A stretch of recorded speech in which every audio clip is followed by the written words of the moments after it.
আমি যদি বোর্ডে থাকতাম তাহলে আমার ডিসিশন মেকিংটা হয়তো আমার ভবিষ্যৎ সব কিছু চিন্তা করে। হ্যাঁ, অনেক কিছুই ঘটছে, জিনিসটা একটু ক্রিটিক্যাল এই মুহূর্তে হঠাৎ করে একটা কমেন্ট করে দেওয়া। বাট আমি অবশ্যই একটা জিনিস আপনার মাথায় রাখতে হবে যে সবাইকে একসাথে মিলে অনেক সময় ডায়লগে অনেক কিছু সমাধান করা যায়। আপনার নিজের বাংলাদেশের অবস্থান ওয়ার্ল্ড ক্রিকেটে কি, বাংলাদেশের ভবিষ্যৎটা কি হইতে পারে, সব কিছু চিন্তা করে আমি আমার সিদ্ধান্ত আমি নিলাম। আমরা বাংলাদেশ ক্রিকেট বোর্ডকে একটা ইন্ডিপেন্ডেন্ট বডি মনে করি। অবশ্যই গভর্নমেন্ট এটার অনেক বড় পার্ট, আপনার গভর্নমেন্টের সাথে আলোচনা করতে হবে। বাট বাংলাদেশ ক্রিকেট বোর্ডকে যখন আমরা ইন্ডিপেন্ডেন্ট বডি মনে করি, তো বাংলাদেশ ক্রিকেট বোর্ডেরও নিজস্ব কিছু একটা ডিসিশন থাকতে হবে। আর তারা যদি মনে করে এই সিদ্ধান্তটা নেওয়া ঠিক, তাদের ওই সিদ্ধান্ত নিতে হবে। বিকজ পাবলিক ওপিনিয়ন অনেক রকমের থাকে। আমরা যখন খেলতে যাই তখন অনেক ধরনের দর্শক ইমোশনসে অনেক কিছু বলেন।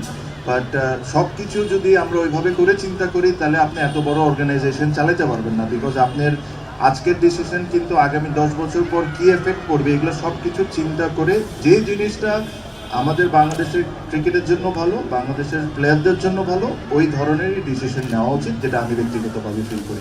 যেহেতু আমি ক্রিকেট বোর্ডে এখন নাই, তাহলে আমার সিদ্ধান্তটা আপনাকে বলতে পারছি না। যদি আমি থাকতাম তাহলে জানতেন। দেখেন, যেহেতু আমি এটার সাথে জড়িত না, আমি এক্স্যাক্টলি প্রত্যেকটা ডিটেলস জানি না। ঠিক যে কোনো একটা এখানে মানুষের মতো আমিও ধরেন থ্রু মিডিয়া আমিও জানছি। বাট আই এম শিওর যারা এই জিনিসটা ডিল করছেন তাদের কাছে তথ্য আরও অনেক বেশি আছে আমার চেয়ে।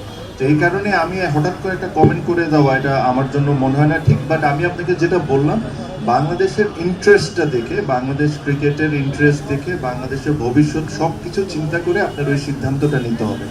যে কোনো কিছু আপনার ডায়লগের মাধ্যমে যদি সমাধান হয়, তাহলে ইচ্ছে ভালো কোনো কিছু হয়। আমার কাছে যেটা মনে হয়, আর আমি হয়তোবা আমি ওই জায়গায় থাকলে এই কাজটা অবশ্যই করতাম। যেহেতু এটা একটা সেন্সিটিভ ইস্যু, এটা আমি পাবলিক কমেন্ট থেকে, পাবলিককে কমেন্ট করার আগে নিজেরা ডিসকাশন করে নিতাম। পাবলিকলি যখন আপনি একটা কমেন্ট করে ফেলেন, তখন ওটা সঠিক হবে বা ভুল হবে, ওখান থেকে আপনি ফিরে আসাটা খুব ডিফিকাল্ট হয়ে যায়। সো পাবলিক কমেন্ট করার আগে আমার কাছে মনে হয় ইন্টারনালি আপনারা নিজেরাই ডিসিশন নেন, আপনারা কি করবেন না করবেন। লাস্ট মুহূর্তে যায় আপনি পাবলিক কমেন্ট করেন, হয়তো খুব আর্লি যখন আপনি করে ফেলেন, তখন আবার আপনি পিছনে আসতে পারেন না। সো আমি যেটা বললাম যে সবার মতো আমারও বাংলাদেশের ক্রিকেটের ইন্টারেস্ট হলো সবচেয়ে আগে। বাট আপনার ভবিষ্যৎ সব কিছু চিন্তা করে যে বাংলাদেশ ক্রিকেট বোর্ডের আমরা, আপনি যদি দেখেন যে আমাদের 95% কিন্তু ফাইন্যান্স কিন্তু আইসিসি থেকেই আসে।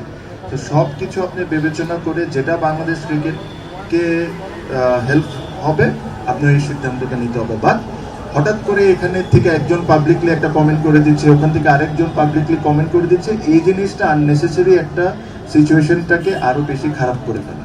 সো আমার দিক থেকে আমি এটাই বলবো যে আপনারা আপনাদের মতো সিদ্ধান্ত নেন। বিকজ আপনাদের কাছে ইনফরমেশন মিডিয়া বা নর্মাল কমন পাবলিকের চেয়ে আরো অনেক বেশি, আমার চেয়েও অনেক বেশি। সো আপনারা যেটা সঠিক মনে করবেন, সিদ্ধান্ত নেওয়ার পর তারপরে আপনারা পাবলিকলি একটা কমেন্ট করবেন। এটা না যে প্রত্যেকটা দিন পাবলিক কমেন্ট করছেন, যেটা এখন হচ্ছে। মুস্তাফিজকে আইপিএল থেকে সরে দেওয়া অবশ্যই দুঃখজনক, এটাতে কোনো ডাউট নেই। আমার কাছে মনে হয় যে প্লেয়ারদের যে কথাটা আপনি বলেছেন, প্লেয়ারদের প্রিপারেশনে আমি শিওর আনসার্টেনসি কেউই পছন্দ করে না। বাট প্লেয়াররা প্রফেশনাল, তারা তাদের প্রিপারেশন আমি শিওর তারা নিচ্ছে। বিপিএল একটা মাঠেই আমরা দেখছি যে টুর্নামেন্টটা চলছে, which is again for me very surprising.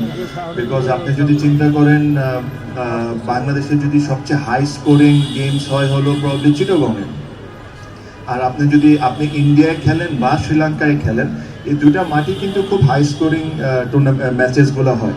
তো আপনি যেহেতু বিপিএলকে টি20 ওয়ার্ল্ড কাপের প্রিপারেশন হিসাবে ধরছেন, আই এম ভেরি সারপ্রাইজ যে চিটাগংয়ে কেন খেলা হচ্ছে না। চিটাগং হলো সবচেয়ে হাই স্কোরিং মাঠ বাংলাদেশে। সো এই প্ল্যানিংয়ে নিশ্চয়ই ঘাটতি আছে দেখেই এইসব ধরনের ডিসিশন তারা নিচ্ছেন। বাট আশা করি আমার কথায় বা আরো 10 জনও একই কথা বলছে, এসব থেকে কিছু শিখে ওনারা যদি কাজে লাগাতে পারে। আমি তো ক্লিয়ারই করলাম, আমি বললাম যে যেই সিদ্ধান্ত নেবেন, বাংলাদেশের ক্রিকেটের ইন্টারেস্টটা সবচেয়ে আগে থাকতে হবে, প্লাস বাংলাদেশ ক্রিকেটের ফিউচারটা চিন্তা করেই আপনার সিদ্ধান্ত নিতে হবে। আপনার হুটহাট সিদ্ধান্তটা নিয়েন না। আর হুটহাট সিদ্ধান্তর তার চেয়ে বড় কথা হলো যখনই আপনি এরকম পাবলিকলি কমেন্ট করে ফেলেন, বিভিন্ন ডিরেক্টর বিভিন্নভাবে যে কমেন্ট করছে, এটাতে একটা আনসার্টেনসি খামাখা তৈরি হয়ে যায়। সো আই এম শিওর ওখানে কেপেবল লোকজন আছেন, বাংলাদেশের গভর্নমেন্টের এখন যারা দায়িত্বে আছেন তাদের সাথেও যা টিভিতে দেখে আলোচনা চলছে, ওনারা নিজেরা ইন্টারনালি একটা ডিসিশন নিয়ে ফাইনাল একটা ভার্ডিক্টটা সবার সামনে আনা উচিত, রাদার দেন আজকে এটা কালকে ওইটা পরশু ওইটা। সো এর চেয়ে বেশি আসলে আমার কিছু বলার নেই, বিকজ আমার কাছে খুব এর চেয়ে বেশি ইনফরমেশনও নেই। যদি আমি ভিতরে থাকতাম, আমি সব কিছু জানতাম যে আসলে কি আলোচনা হচ্ছে, তাহলে আমি আপনাদেরকে আরও বেটার আনসার দিতে পারতাম। আমার কাছে মনে হয় বর্তমান বোর্ড এই অবৈধ ইলেকশনের পর একটা জিনিসই করছেন, ওটা হলো টাইম বাই করা। আমি কেন এই কথাটা বলছি, আমি খেলা বাংলাদেশের মাটিতে হবে না এটার পক্ষে আমি না, যে খেলা হইতে হবে। আমি সবসময় খেলা হইতে হবে, হোয়াট এভার হ্যাপেন্স হ্যাপেন্স, খেলা মাঠে থাকতে হবে। কিন্তু ধরেন যে ক্লাবগুলা আজকে খেলছে না, তাদেরকে যেভাবে করে বঞ্চিত করা হয়েছে ইলেকশনে, তাদের প্রোটেস্ট করার আর কি কোনো জায়গা আছে, কোনো উপায় আছে? না, কোনো উপায় তো নেই। আচ্ছা, তারপরে যখন এই ক্লাবগুলা খেলছে না, তখন এই ক্রিকেট বোর্ড বলেছে যে এই 8টা টিমের জন্য তারা টুর্নামেন্টটা একটা আয়োজন করবে। ওই টুর্নামেন্টেরও কোনো ঠিক ঠিকানা নেই। আমি কোয়াবের পেজে একটা ভয়েস রেকর্ড দিয়েছিলাম, ওই ভয়েস রেকর্ডটা তাদের কাছেও গিয়েছে। যাওয়ার পরের দিনই ওনারা টুর্নামেন্টের ঘোষণা দিয়ে দিলেন। কিন্তু আজকের দিন পর্যন্ত আপনারা বলেন তো টুর্নামেন্টের কি কিছু জানেন আপনারা? দে আর অনলি বাইং টাইম, আর কিচ্ছু না। ওনারা প্রত্যেকটা জিনিসের সময় বাই করতেছে, বাই করে করে এভাবে করে ওনারা ক্রিকেট বোর্ডটা চালিয়ে যাচ্ছে। ক্রিকেট যারা, আমাকে যদি আপনি ব্যক্তিগতভাবে জিজ্ঞেস করেন, আমি কিন্তু আমার দোনোটা টিম, এই ফার্স্ট ডিভিশন লিগে একটা টিম আর প্রিমিয়ার লিগে যে টিম আছে আর অন্য যে টিম আছে, প্রত্যেকটা টুর্নামেন্টে আমি অবশ্যই পার্টিসিপেট করব। আমি ক্রিকেট বোর্ডকে অবৈধ বলি, আমার প্রোটেস্টও চলবে, কিন্তু আমার প্রোটেস্ট চলবে খেলার মাধ্যমে। আমি খেলা বন্ধ করে প্রোটেস্ট করতে চাই না। যারা খেলছে না তাদেরও যথেষ্ট কারণ আছে না খেলা। তাদেরকে যেভাবে করে ইলেকশনে বঞ্চিত করা হয়েছে, তাদের তো প্রোটেস্ট করার অনেক জায়গা নেই।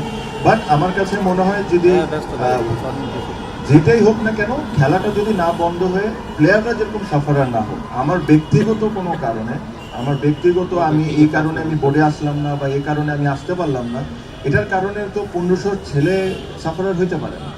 আমার প্রোটেস্ট আমি আমার জায়গা থেকে করতে যাব, কথার মাধ্যমে আমার প্রোটেস্ট হবে, আমার খেলার মাধ্যমে প্রোটেস্ট হবে। এটা হলো আমার ব্যক্তিগত স্ট্যান্স। বাট যারা ক্লাবে খেলছেন না, তাদেরও নিজস্ব একটা কথা আছে। তারা যে প্রোটেস্ট করছেন, তাকে আমি কোনো দিক থেকে কোনোভাবেই ভুল বলতে পারি না।